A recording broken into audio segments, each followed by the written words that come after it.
믿음에 굳은 것을 기쁘게 봄이라. 아멘. 네. 또 이렇게 10월 첫 주 주일날 우리 성도님들을 만날 수 있어서 또 이렇게 함께 현장에 오신 분들도 얼굴을 마주보고 예배할 수 있는 것이 얼마나 큰 기쁨이고 감사한지 모릅니다. 우리 전후자가 계신 분들하고 함께 인사할 텐데요. 이 마스크 때문에 표정이 잘 안 보이거든요. 그래서 우리 좀 손으로 좀 반갑게 인사하면서 반갑습니다, 잘 오셨습니다 좀 같이 인사하시겠습니다. 네. 네. 이제 완연한 가을이 된 것 같습니다. 새벽 예배 오시는 분들은 벌써부터 이렇게 겨울처럼 두껍게 입고 오실 정도로 날씨가 많이 쌀쌀해졌는데요. 우리 성도님들 감기 조심하시기 바랍니다. 오늘부터 저와 함께 또 골로새서 이 강의 네 번째 시간을 함께 이어가려고 합니다. 지난 2019년도 대한민국의 서점에서 가장 많이 팔렸던, 온라인 오프라인을 막론하고 가장 많이 팔렸던 책을 한번 집계해봤어요. 코로나 이전 시대죠. 한국에 있어서 가장 메이저 탑 3로 들어가는 대형 서점이 예스24, 인터파크, 그리고 교보문고. 이게 가장 그 메이저 탑 3의 이 서점들인데, 가장 집계해서 2019년도 동안 가장 많이 한국에서 팔린 책이 뭔가 봤더니 김영하라는 사람이 썼던 여행의 이유라는 책이었어요. 한번 관심 있으면 보셔도 좋을 것 같은 책인데요. 왜 이런 책들이 많이 팔렸나 봤더니 사람들이 경제가 한국이 많이 좋아지니까 여행을 많이 꿈꾸는 거죠.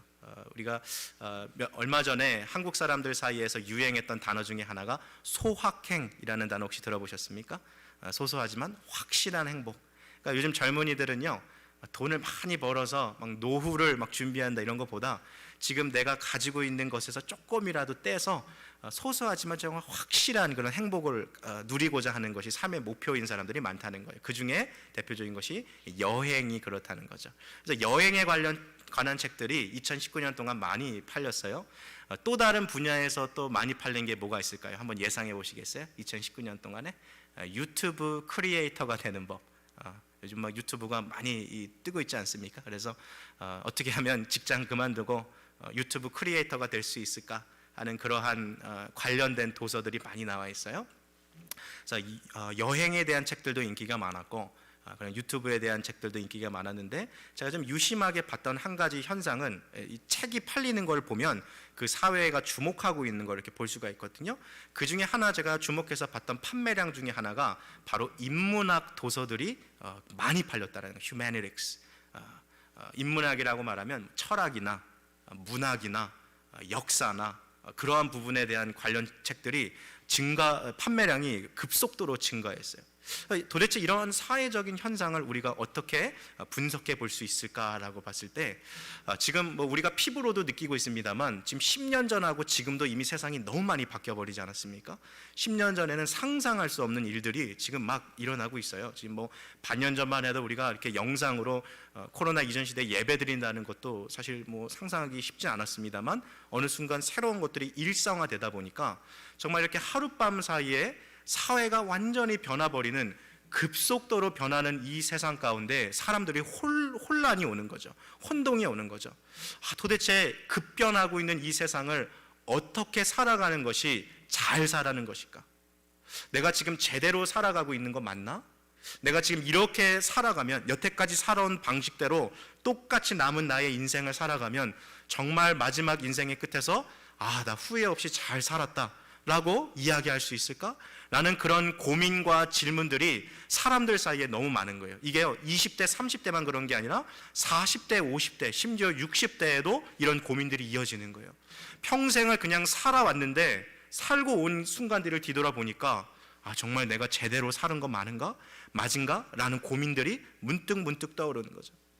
그래서 사람들이 그러한 질문을 해결하기 위한 답으로 찾던 것이 바로 인문학이었어요. 철학을 공부해보고 문학을 뒤져보고 인류의 역사를 살펴보면서 과연 이 세상을 어떻게 살아가야 되는가라는 그런 질문들을 스스로 책을 통해서 던져본 거죠. 그러나 참 안타깝게도요, 그들의 열심과 비례하지 않고 그런 인문학 도서들 가운데 인생의 답을 해결하기 어려운 모습들을 우리가 보게 된다는 거죠. 사람은요, 누구나 태어나면 한 번쯤은 이 중요한 네 가지 질문을 맞닥뜨리게 됩니다. 이 세상에 살아가는 대부분의 사람은 한 번쯤 태어나면 이 네 가지 질문을 반드시 해결하고자 하는데, 첫 번째 질문이 뭐냐면 나는 어디에서 왔는가? 라는 질문이에요. Where did I come from? 도대체 인간이라는 것은 어디에서부터 시작되었는가? 이 질문을 스스로에게 물어보는 거죠. origin, 기원에 대한 질문이에요. 두 번째는 내가 이 세상에서 살아있다라는 의미가 무엇인가라는 질문이에요. 도대체 내 삶의 의미는 뭐지? 나는 무엇 때문에 이렇게 열심히 살아가는 거지? 돈을 많이 버는 게 인생의 목적인 줄 알았는데 막상 끝나보니까 이게 전부인가? 너무 허무하거든요. 삶에 대한 의미와 목적에 대한 질문, What's the meaning of this life? What's the purpose of this life? 아니면 정말 삶의 의미와 존재와 목적이 있는가? 부터 시작하는 그 질문이 있어요. 세 번째 질문은요, 나는 어떻게 이 세상을 살아가야 하는가? 무엇이 선이고 무엇이 악인가? 그리고 그 누가 선악을 결정하는가? 이것에 대한 질문을 막 해결하고 싶은 거예요. 마지막 네 번째는요, 죽음 이후에 나에게 어떠한 삶이 기다리고 있는가? 아니면 죽음 이후에 정말 무언가가 있는가? 라는 그런 질문들부터 시작되는 거죠. 그래서 이 네 가지 질문, origin, 기원, meaning, 삶의 의미, morality, 도덕, 무엇이 옳고 그른지, 그리고 destiny, 죽음 이후에서, 이 네 가지 영역에 대한 질문을 인간이라면 누구나 한 번쯤은 그것들을 거쳐보면서 자기 스스로 이것에 대한 답을 찾아 헤맨다는 것이죠. 그리고 이 네 가지 영역에 대한 답을 내가 어떻게 스스로 주느냐에 따라 그 사람의 월드뷰, 그 사람의 사고관, 세계관이 형성되고 그 사람의 가치관이 형성되는 것이죠. 만약에 죽음 이후에 아무런 삶도 없다라고 믿는 사람은 그냥 현재 내 육신의 탐욕을 이루기 위해서 육체적인 것을 마음껏 즐기다가 먹고 마시고 내가 원하는 대로 살아가다가 죽으면 그만인 인생이 되는 것이죠. 근데 막상 그렇게 살아보니까 자꾸만 이 허망하고 허무한 느낌들이 마음속에 계속 드는 거예요. 돈을 좀 많이 벌고 큰 집에서 살면 행복할 줄 알았더니 오히려 그 큰 집 가운데 살아가는 그 허무함이 막 찾아오는 거죠. 이게 다가 아니구나, 인생에. 뭔가 더 있을 텐데, there must be something more than this. 이거보다 뭔가 더 가치 있는 것이 있을 텐데 나는 도대체 무엇을 위해 살아야 하나라는 질문들이, 사람들이 이게 허무함이 찾아오니까 자꾸 인문학 속으로 들어가는 거예요. 철학에서 답을 찾아보려 하고, 문학에서 답을 찾아보려 하고, 역사에서 답을 찾아보려 하고. 그런데요, 마치 마실 물이 없어서 주변에 바닷물을 퍼서 마시면 어떻게 됩니까? 더 몸에 갈증이 일어나듯이 답을 지금 찾지 못해가지고 바닷물 같은 세상 지식들 퍼 마셔보니까 더 갈증만 나오는 거예요. 실제로 철학도 그렇거든요. 문학도 그렇거든요. 인생에 대한 질문은 던져주지만 답은 던져주지 않아요. 그게 인문학의 한계인 거죠. 인류 역사상 우리가 이름은 한 번쯤 들어봤을 것 같은 니체와 같은 철학자들도 나는 이 세상 인류의 모든 문제를 해결했다라고 주장하는 사람은 있을지 모르지만 실제로 그의 사상들을 연구해 보면 오히려 더 허망해지고 더 절망에 빠지는 것들을 우리는 목격하고 있는 것이죠. 자, 지난 2007년부터 2011년 5년 정도 되죠. 이 기간 동안에 한국에서 스스로 교통사고나 암이나 이런 걸로 죽은 사람 말고 스스로 자기의 목숨을 끊은 사람의 숫자가 몇 명 정도 될까요? 한국에서만 지난 2007년부터 2011년 동안 한번 게스해 보시겠어요? 몇 명이 죽었을까? 자살로 7만 1,000명이 자살했어요. 이게 왜 엄청난 숫자인가 하냐면 지난 2003년부터 2011년 동안 미국이 이라크 전쟁에서 죽은 군인들 수, 민간인 수를 합치면 3만 8천 명이거든요. 그러니까 전쟁에서 죽은 사람의 2배가 넘는 인원이 그냥 스스로 목숨을 끊은 거예요. 왜 이렇게 수많은 사람들이 목숨을 끊을까요? 스스로 극단적인 선택을 할까요? 살아가는 의미를 발견 못했어요. 내가 왜 살아가야 되나? 무엇 때문에 이렇게 전쟁 같은 하루를 치열하게 매일매일 살아가야 하는가? 자식들을 위해서, 자녀들을 위해서 그냥 오늘 하루 버텨보다 살아봤는데 자녀들 다 떠나고 나니까 이 삶의 의미를 확 잃어버리는 거죠. 이 자살이라는 게요, 10대, 20대 젊은이들만의 문제가 아니라 5, 60대, 심지어 70대들도 자살하는 사람들 진짜 많아요. 한국이 지금 해가 지나갈수록 자살하는 수가 더 많거든요. 한 해는요, 자동차 교통사고로 죽은 사람 수보다 자살해서 죽은 사람이 더 많았어요. 심각한 문제입니다, 지금 우리 사회 가운데. 지금 우리 여기 앉아서 예배 드리시는 분들 가운데 혹시라도 내가 도대체 왜 살아가야 되는가? 삶의 의미가 있는가? 삶이 원래 이렇게 헛된 것인가? 무엇을 위해 살아가는가 하는 그런 고민들에 갖고 계신 분 계신지도 모르겠어요. 자, 그렇다면 이러한 질문들을 어디에서 우리가 답을 찾을 수 있을까요? origin, 도대체 인간은 어디에서 시작되었을까? 그 다음에 meaning, 도대체 내가 산다는 의미와 목적은 무엇일까? morality, 도대체 선은 무엇이고 악은 무엇일까? 그리고 누가 이것을 결정하는가? 그리고 destiny, 마지막 운명, 죽음 이후에 무엇이 나를 기다리고 있는가? 이 네 가지의 질문을 해답을 줄 수 있는 그 해답서가 정말 다행히도 우리에게 주어져 있다는 것이죠. 그게 무엇입니까? 바로 우리 눈앞에 있는 성경이라는 거예요. 성경. 그래서 이 성경이 정말 위대한 가치가 있는 거죠. 우리는 하나님의 이 말씀을 통해서 나의 존재의 기원, 삶의 의미와 목적, 무엇이 옳고 그르고 무엇이 선악인지, 그리고 죽음 이후의 삶, 이 모든 인간의 문제를 해결할 수 있는 답이 여기에 주어졌다는 것이죠. 자, 근데 문제는 여기 있는 거예요. 그렇다면 왜 이렇게 귀한 가치 있는 성경책이 우리에게 주어졌는데 사람들은 아직도 성경을 보지 않고 여전히 인문학에 관심을 두고 있는 걸까요? 담수가 주어졌는데도 여전히 바닷물을 마시고 있는 사람들을 우리가 보고 있는 거죠. 왜 그렇죠? 사람들이 왜 성경 안 볼까요? 그것은 이 성경을 하나님의 말씀이라고 받아들이지 않기 때문이죠. 성경을 허구라고 생각하고 그냥 어떤 신화나 누가 만들어낸 그런 myth, 그냥 그 정도로만 생각하기 때문입니다. 자, 제가 우리 한번 성도님한테 여쭤볼게요. 여러분, 성경이 하나님의 말씀이며 성경의 말씀이 진리라는 사실을 정말 온 인격으로 고백하십니까? 그거 믿으시기 바래요. 그게 거기서부터 흔들리기 시작하면 우리의 인생은 그냥 이 네 가지 아까 그 말했던 질문에서 완전히 무너지는 거예요. 여러분, 기독교인 가운데도 자살하는 사람이 있다는 사실을 아세요? 왜 그런 비참한 일이 벌어집니까?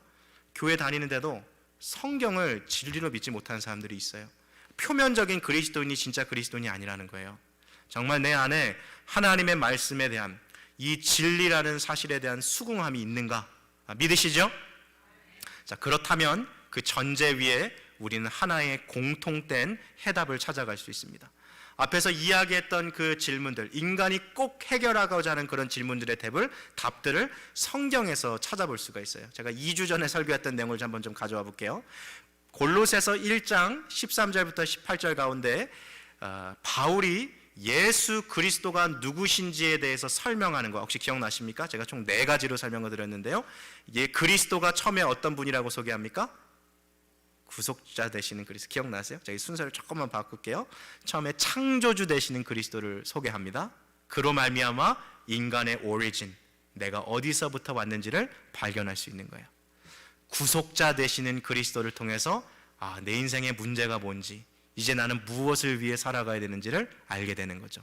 만물의 으뜸이 되시며 교회의 머리가 되시는 예수 그리스도를 통해서 무엇이 선악인지, 누가 이것을 결정하는지, 무엇을 위해 살아가야 되는지를 발견하게 되고, 화평의 주 되시는 예수 그리스도를 통해서 죽음 이후에 원수되었던 우리를 다시 한번 화목해 하셔서 하나님 앞에 세우신 그 그리스도로 말미암아 죽음 이후의 삶이 무엇인지 우리는 알 수 있는 거죠. 그러니까요, 성경에서 이야기하고 있는 모든 질문의 핵심은 한 사람의 존재로 이렇게 모여들게 되는데, 그분이 누구십니까? 예수 그리스도예요. 성경의 모든 내용은 바로 이 예수 그리스도로 모이고 있는 거죠. 그리고 이 예수 그리스도가 누구신지 아는 것이 바로 인생의 모든 질문을 해결할 수 있는 바로 키워드가 되는 것입니다. 그래서 예수 그리스도를 아는 것이 너무나도 중요하다라는 거예요. 그런데 앞서 이야기 드렸듯이 사람들은 여전히 예수 그리스도를 믿지 않습니다. 하나님께서 보내주신 예수 그리스도를 찾지 않고 저마다 다른 해답을 찾고 있는 거예요. 하나님이 지금 목마른 자들에게 마실 수 있는 생명의 물을, 예수 그리스도를 주었는데 이 물 안 마시고 계속 바닷물 퍼마시려고 하는 시도들이 너무 많아요. 가면 갈수록 자꾸 외롭고 갈수록 자꾸 이 허무하고 허망한 모습들이 이 마음에 있는 거죠. 벨기에의 그 어린아이들 그 동화 중에 파랑새라는 거 혹시 들어보셨죠? 틸틸과 미틸이라는 이 남매가 행복을 준다고 여겨지는 전설의 새 파란 새를 찾기 위해서 크리스마스 그 전날에 막 그 동네 여기저기를 돌아다니면서 파랑새 어디 있나 잡으러 하잖아요. 지치고 피곤해서 집에 왔더니 자기 집에 그 새장에 있던 비둘기가 알고 봤더니 뭐예요? 파랑새라는 거예요. 예. 여러분, 우리 그리스도인들이 혹시 그러한 삶 살아가고 있는지 모르겠어요. 지금 우리의 손앞에, 지금 우리의 눈앞에 하나님께서 인생의 모든 문제를 해결할 수 있는 해답서, 예수 그리스도와 그분에 대한 말씀을 우리에게 주셨음에도 불구하고 이것은 뒤로 하고 어떻게 하면 내 인생의 문제를 해결할 수 있을까? 다른 곳에서 그렇게 해답을 찾으려고 하는 헛된 시도들이 우리 가운데 있는지 다시 한번 좀 살펴볼 필요가 있는 것이죠. 자, 오늘 본문의 배경이 되는 2000년 전 스토리로 한번 좀 같이 들어가 봅시다.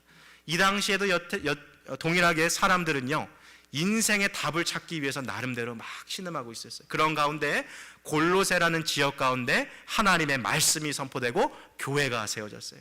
아, 이렇게 살아가는 거구나. 아, 이게 인생이구나. 이렇게 살아가면 정말 행복하고 기쁘고 후회 없는 삶을 살 수 있구나. 복음으로 세워진 골로새 교회가 있었어요. 그런데 진짜가 있으면 늘 뭐가 있습니까? 가짜가 있기 마련이에요. 골로새 교회 안에 이 복음을 흔들어 놓기 위해서 이단 세력들과 거짓 교사들이 교회 안으로 물밀듯이 들어와서 교회를 막 흔들어내는 거죠. 그들이 흔드는 것이 무엇입니까? 성경이 진리가 아니다. 먼저 이것부터 흔드는 거죠. 이게 흔들리면 다 흔들리거든요. 성경이 진리가 아니라는 것, 이거 외에도 또 깨달아야 될 내용들이 있다라는 것, 예수 그리스도보다 더 중요한 가치가 있다라고 사람들을 자꾸 미혹하고 흔들리는 거예요. 이 시대에도 그렇지만 사단은 결국에는 그 전술은 똑같습니다. 거짓말이에요, 거짓말. 그 거짓말이란 전술을 통해 진리를 자꾸 흔들어내는 거죠. 바울은요, 골로새 교회가 이런 이단과 거짓 교사들의 이 공격으로 인해서 흔들리고 있다는 소식을 듣게 됐어요. 근데 오늘 이 글을 쓰고 있었던 바울은 지금 어디에 있습니까? 로마라는 도시에서 지금 황제 앞에서 재판을 받기 위해 기다리고 있는 죄수의 신분으로 있는 거예요. 그러니까 가서 직접 자기가 골로새 지역에 찾아가서 단기 선교든지 장기 헌신자든지 아니면 가서 거기서 성도들을 좀 말씀도 가르쳐주고 도와주고 싶은데 가지를 못하는 거예요. 지금 이 죄수 신분으로 감옥에 갇혔다 보니까. 그래서 사도 바울이 할 수 없듯이 그가 할 수 있는 최고 방법이 뭡니까? 편지를 써서 예수 그리스도가 누구신지 가르쳐 주는 거예요.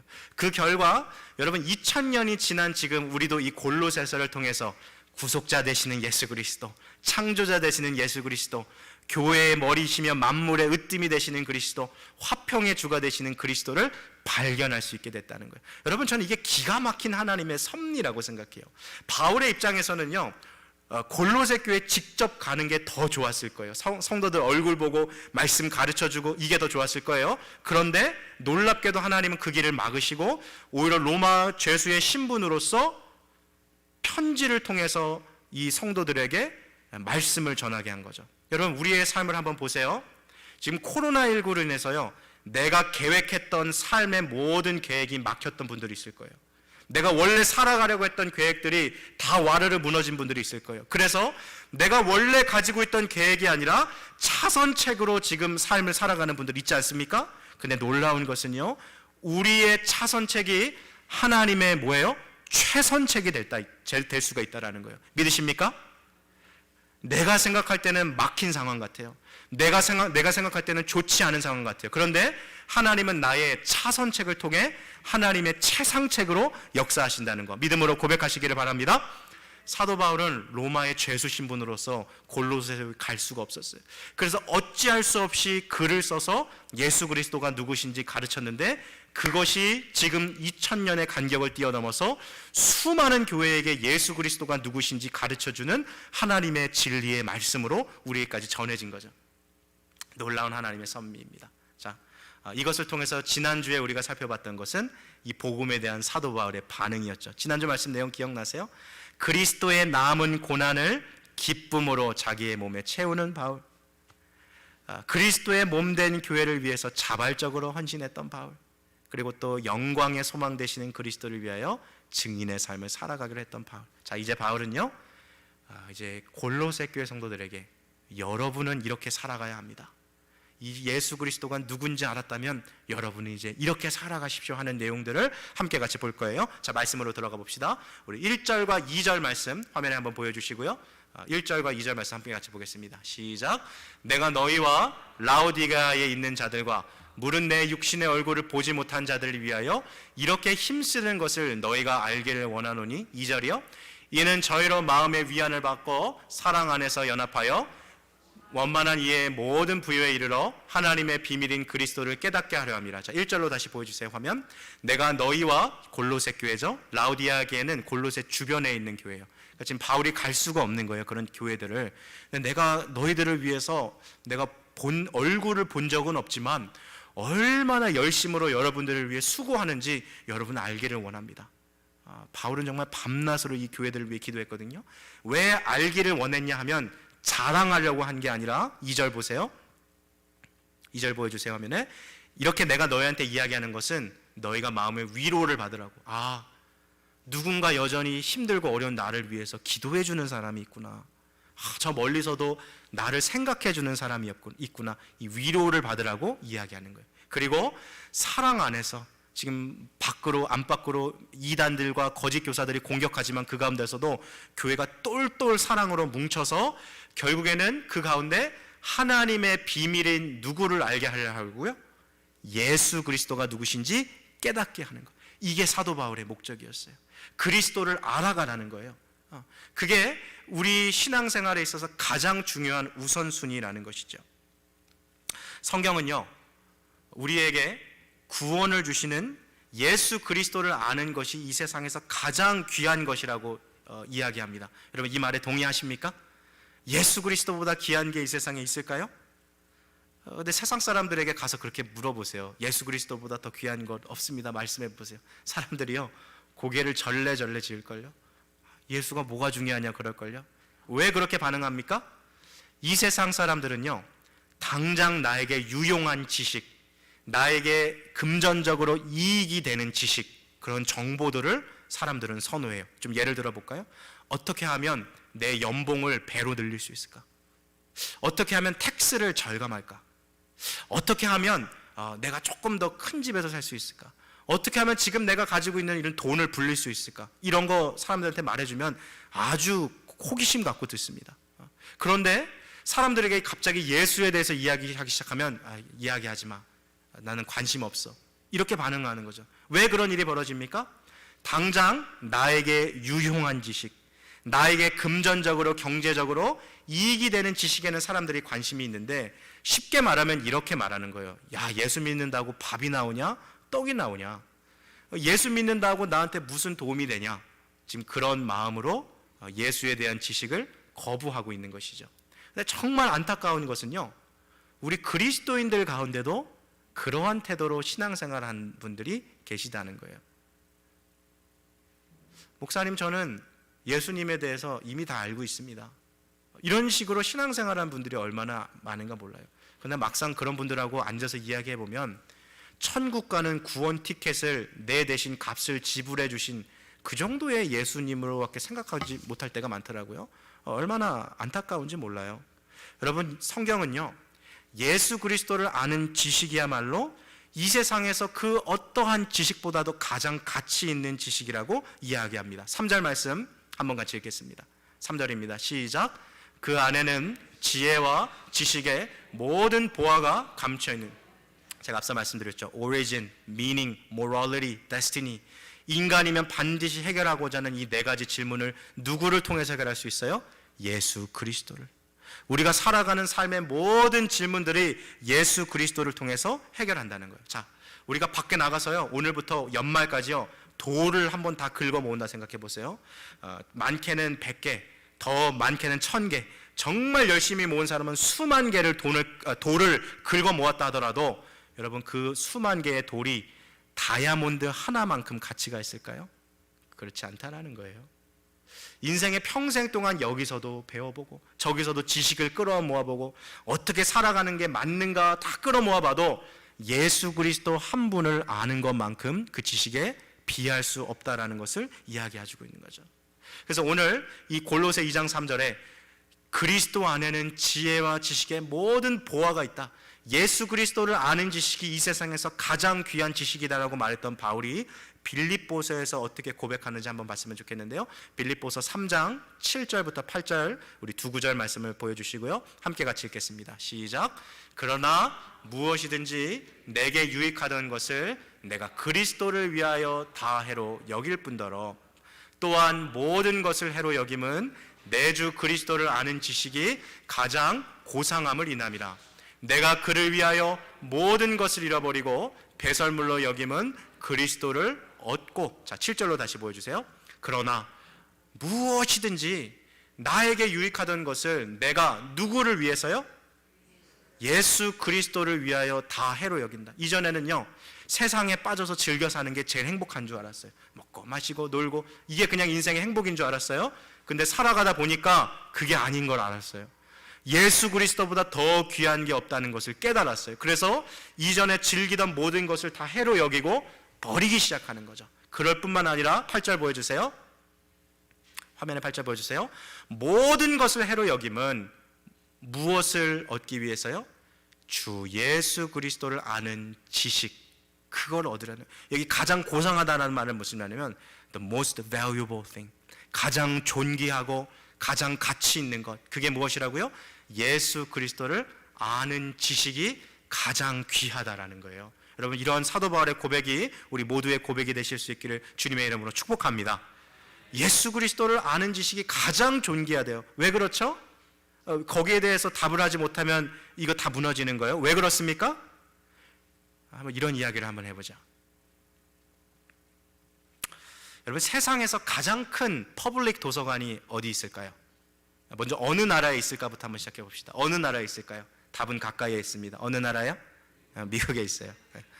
미국 워싱턴 DC에 가면 미국 의회 도서관이라고 있어요. 혹시 가보신 분들 계신지 모르겠는데 이 미국 의회 도서관이 얼마나 크냐면 그냥 그 도서관 프로그램 중에 하나가 뭐냐면 도서관을 투어하는 프로그램이 있어요. 관광객들이 하도 많이 오니까 그냥 이 도서관을 투어하는 프로그램을 만들었어요. 이 도서관에요, 소장하고 있는 책, 잡지, 신문, 역사적 사진들, 기사, 이 숫자를 해려보면 1억 5천 개가 넘어요. 그러니까 평생 봐도 못 볼 정도의 엄청난 데이터베이스가 이 도서관 안에 딱 있는 거죠. 토머스 제퍼슨 대통령이 자기가 기증한 것도 있고 아주 역사적인 가치가 정말 프라이슬레스한 정말 그런 도서관인데, 이 도서관의 관광을 가면 관광객들이 꼭 사진을 찍는 그 스팟이 있어요. 왜 어느 관광지 가든지 그 스팟이 있지 않습니까? 여기서 꼭 관광 사진 찍고 가야 되는 기념적인, 그게 뭐냐면 구텐베르크 성경이 거기에 있어요. 구텐베르크 성경. 처음 들어보신 분도 있을 거예요. 그게 뭐가 그렇게 유명하길래 거기서 사진을 찍고 오냐. 이게 왜 유명하냐면 구텐베르크 성경이 나오기 이전에는 성경을 다 필사했거든요, 손으로. 그런데 구텐베르크에서 활자, 인쇄 활자가 나므로부터 그때부터 성경을 찍어내는 거죠. 프린트하는 거죠. 그렇게 처음 나왔던 역사적인 가치가 있는 구텐베르크 성경을 그 미국 의회 도서관에 이렇게 펼쳐놓은 거예요. 그러니까 그래서 의의가 있어서 사람들이 그 앞에서 뭔지도 모르고 그냥 유명하다니까 사진 찍고 오는 사람들도 있는데 그런 가치가 있다는 거죠. 그런데 저는 참 그런 광경을 보면서 한편으로는 참 가슴이 아팠어요. 왜요? 성경의 가치는 거기에 있는 게 아니거든요. 활자로서의 가치 있는 성경이 아니라 그 안에 내용으로서의 성경이 정말 가치가 있는 것이거든요. 찬송가 102장 주 예수보다 귀한 것 없네, 찬양 다 아시죠? 한번 가사를 한번 머릿속으로 떠올려 보시겠습니까? 주 예수보다 귀한 것 없네. 이 세상 부귀와 이 세상 명예와 이 세상 행복과 바꿀 수 없네. 영죽을 날 위해 돌아가신 주 예수 사랑 크고 놀라워. 세상 즐거움 다 버리고 세상 자랑 다 버렸네. 주 예수보다 더 귀한 것은 없네. 우리가 너무나도 즐겨 부르는 찬양 아닙니까? 여러분, 성경은요 바로 이 예수 그리스도에 대해서 우리에게 이야기해 주고 있어요. 여러분, 아무리 그 미국 의회 도서관에 가서요 평생 동안 1억 5천 점이 넘는 그 데이터를 내 머리에 다 넣는다고 할지라도요 영원한 형벌로부터 나를 구원해 주는 지식은 얻을 수 없어요. 오직 예수 그리스도를 아는 지식만이 영원한 형벌로부터 나를 면케해주고 영원한 생명에 들어가게 하는 지식이 되는 줄 믿습니다. 그래서 이 지식이 가치 있다라고 말하는 거죠. 자, 우리 성도님들에게 그래서 이 질문 꼭 물어보고 싶어요. 자, 저 보세요. 여러분 성경 보고 계십니까? 왜 이렇게 대답이 없으세요? 성경 보고 계세요? 성경 꼭 보세요. 성경 꼭 보세요. 여러분 성경 안에는요 예수 그리스도에 대한 내용으로 가득해요. 여러분 만일 지금 내가 성경을 보고 살아가지 않고 있다는 것은 내가 말로는 그렇게 인정하고 표현하진 않지만 두 가지를 의미하는 거예요. 성경을 보지 않고 살아간다는 건 나는 하나님의 말씀에 인도하심 없어도 얼마든지 이 세상을 살아갈 수 있을 만큼 잘난 사람이다. 교만한 거죠. 교만이라는 거예요. 내가 입술로 그렇게 표현을 안 할지라도 스스로 그렇게 인정하고 살아가는 거예요. 두 번째, 나의 지금 살아가는 인생이 하나님의 뜻과는 상관없이 나의 마음의 탐심과 육체의 정욕을 위해 살아가고 있다라는 부인할 수 없는 지표가 된다는 거예요. 성경을 보지 않고 살아가는 사람이 그리스도인일 수 있는가라는 질문은 다시 한번 던져봐야 되는 거죠. 내가 입술로 내가 수백 번 예수 그리스도를 찬양하고 사랑한다라고 말하면서도 예수 그리스도에 대해 기록해 있는 말씀과 전혀 아무런 상관없이 이 세상을 살아가고 있다면 그 사람의 고백이 정말 진실된 고백인가라는 것은 우리가 다시 한번 생각해 볼 필요가 있는 거죠. 요한복음 14장 21절 말씀에 나의 계명을 가지고 지키는 자라야 나를 사랑하는 자니, 예수님이 그렇게 말씀하셨어요. 이 말씀에 대한 태도, 성경을 대하는 것이 정말 우리에게 얼마나 신앙생활에서 있는가, 연관이 있는가라는 것은 잊지 말아야 되는 거죠. 여러분 아침에도 제가 이렇게 와이셔츠를 이렇게 입으면서 오늘 교회에 왔습니다만 첫 번째 단추를 잘 잠그면 나머지 단추는 다 잘 잠기지 않습니까? 그 위치대로 첫 단추를 잘 잠그는 게 중요해요. 여러분 우리의 삶 가운데요 예수 그리스도에 대한 그 지식을 첫 번째 단추로 잠가 놓으면 나머지 것들은 다 순서가 맞게 그렇게 위치해 가게 되어 있는 거예요. 그런데 반대로 예수 그리스도에 대한 지식이 아니라 딴 거를 여기 채우기 시작하면 이게 다 비틀어지기 시작하는 거죠. 그만큼 중요하다라는 거예요. 어떤 분들은 저한테 그렇게 얘기해요. 목사님, 저 살면서 성경을 너무 많이 봐가지고 이젠 성경 볼 필요가 없습니다. 저는 그렇게라도 말하는 분들이 있었으면 좋겠어요. 그 정도라도. 네. 근데 그렇게 말씀하시는 분들 사실 얼마나 보신지 모르겠습니다만 목사님 성경을 이제는 제가 어느 정도 아는 것 같아요. 뭐 예수님이 누군지도 알고 복음도 저 뭔지 압니다. 누군가 성경 이야기하면 주일학교부터 배웠으니까 술술술 나옵니다. 이렇게 얘기하는 분들도 간혹 계신지도 모르겠어요. 그런데요, 저한테는 하나의 습관이 있는데 그게 뭐냐면 이따금씩 제 그 방에 있는 그 책장에서 아주 어렸을 때 읽었던 책들을 다시 한번 꺼내 볼 때가 있어요. 제가 그렇게 이렇게 좀 주기를 정해놓고 보는 책 중에 대표적인 책들이 생텍쥐베리의 어린 왕자, The Little Prince 이런 작품이나 트리나 폴리스가 쓴 꽃들에게 희망을, Hope to the Flowers, 그리고 또 브라질이 낳은 최고의 작가라고 알려지는 조제 바르셀 콜로스가 쓴 나의 라임 오렌지 나무, 명작들이거든요. 이런 책들은요 참 달라요. 느낌이. 내가 10대 때 이 책을 봤던 느낌하고 내가 20대 때 이 책을 봤던 느낌하고 내가 지금 와서 이 책을 보는 느낌이 책이 완전히 달라 있어요. 때로는요 책을 펴고 이렇게 보다 보면 이 책에 이런 내용이 있었네? 하고 느끼는 순간이 있을 정도로 책이 새로워요. 누가 나 몰래 이 책에다가 새로운 내용을 집어넣는 게 아니라 뭐예요? 책을 보는 내가 바뀐 거죠. 그러다 보니까 이전에는 가볍게 넘겼던 내용들이 지금은 완전 새롭게 오는 거예요. 얼마 전에도 그런 책들 중에 하나 보면서 막 제가 눈물을 흘리면서 책을 본 기억이 있는데 왜 그러냐면 제가 바뀐 거죠. 제가.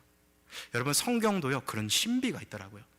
우리가 어렸을 때부터 읽었던 이야기들인데 지금 읽어보면 또 새롭게 느껴지는 이야기들이 있어요. 저도 그렇더라고요. 아브라함 이야기를요 어렸을 때 읽는 아브라함 이야기하고 제가 지금 읽는 아브라함 이야기는요 전혀 다른 이야기예요.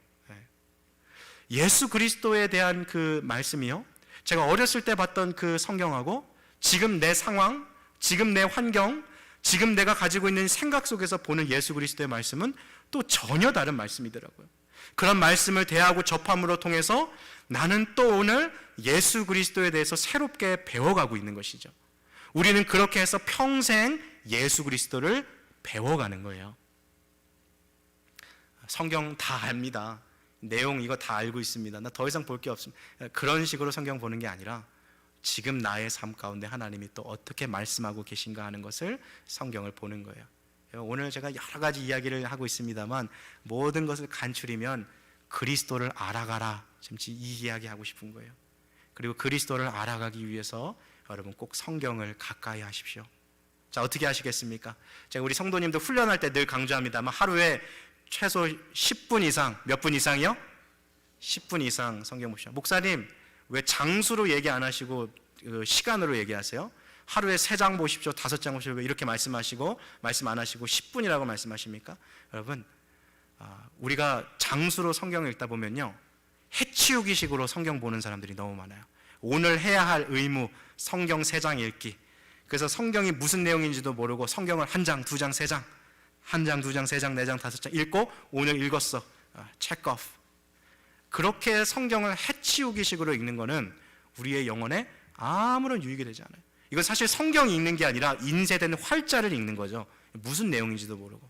제가 권면드리고 싶은 거는요, 10분이면 되는 것 같아요. 10분, 최소 10분 시간을 내서요, 1장이 아니어도 좋습니다. 정말 몇 절만, 소수의 구절이어도 괜찮아요. 이게 지금 무슨 뜻인지 내 지성으로, 내 이성으로 정확하게 이해해서 이 말씀이 나에게 지금 하나님이 뭐라고 말씀하시는지 주의 음성을 선명하게 들으십시오.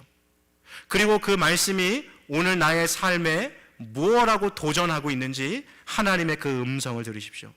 그리고 하나님께서 도전하신 그 음성을 가지고 내 삶에서 변화를 일으키기 위해서 날마다 말씀으로 씨름하면서 그렇게 살아가십시오. 그렇게 살아가는 자가 바로 예수 그리스도에 대한 지식이 풍성히 쌓이는 삶의 비결인 것입니다. 사랑하는 성도 여러분, 제가 아무리 성경 보세요 해도 안 보는 분들은 끝까지 안 보더라고요. 제가 그게 고민이에요. 이렇게 제가 여기 앞에서도 계속 기도하면서 올라왔던 게, 주님, 제가 이렇게 설교 막 하는데도 안 보면 이게 무슨 소용이 있습니까? 성령께서 이 설교하는 가운데 우리 성도님들 마음에 감동을 주셔서 꼭 성경 봐야겠구나, 이 마음을 주십시오. 저 그렇게 기도했거든요. 저는 사명 다 했습니다. 전 전했습니다. 책임은 누구에게 있는 거예요? 오늘 말씀 들으신 분들에게 있는 거예요. 하루에 10분을 꺼내어 성경 보시죠. 여러분, 하루가 24시간이잖아요. 분으로 계산하면 1440분이에요. 그 중에 10분의 1이면 144분이에요. 그 중에 하루에 100분의 1로 따지면 14분 40초예요. 14분 40초도 성경을 보지 않는다는 것은 하루에 100분의 1도 내가 하나님 앞에 드리지 않는다는 뜻이 되는 거예요. 그러면 10분이 얼마나 짧은 시간입니까? 그 시간이라도 하나님 앞에 나와서 하나님 앞에 말씀을 듣고 오늘 내 삶이 하나님 앞에 어떻게 인도함 받고 있는지, 하나님의 말씀과 함께 항해하는 삶 됐으면 좋겠어요. 어떻게 살아가야 되나, 세상에 인문학의 답이 있나, 철학 보고 문학 보고 역사 보고 하면서 표류하는 인생 말고 이 세상의 모든 질문에 해답되시는 예수 그리스도, 그분과 함께 멋지게 믿음으로 항해하는 삶, 말씀으로 살아갈 수 있는 그런 삶 살아갈 수 있는 저와 여러분들 되시기를 주님의 이름으로 축복합니다. 함께 같이 기도합시다.